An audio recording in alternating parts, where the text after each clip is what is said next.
A big jump in numbers today announced for the U.S. economy. It comes on the heels of President Trump announcing plans for $12 billion in aid for farmers that are caught right now in the middle of a tariff battle. Tonight in an exclusive interview, Fox 44's Michelle Trotter asking Representative Bill Flores what he thinks about the $12 billion farm aid package and the newly released report on the economy's growth.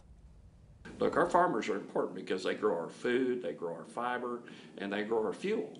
And so it's important that we maintain a vibrant agricultural industry. Congressman Bill Flores isn't a fan of tariffs, but says a lot of countries have been cheating the United States when it comes to trade, particularly China, Japan, and South Korea. Well, let me say this. Farmers, of course, China and the EU decided to target farmers as part of this.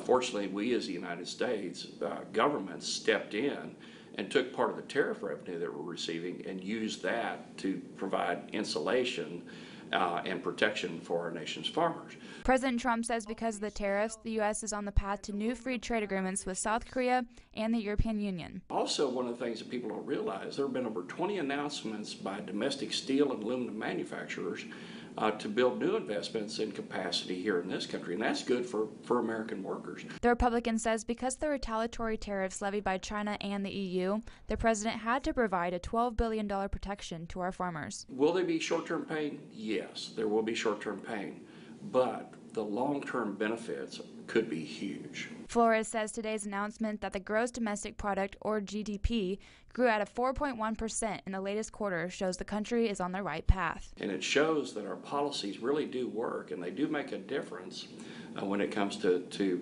what people are able to do in terms of economic opportunity. Michelle Trotter, Fox 44 News.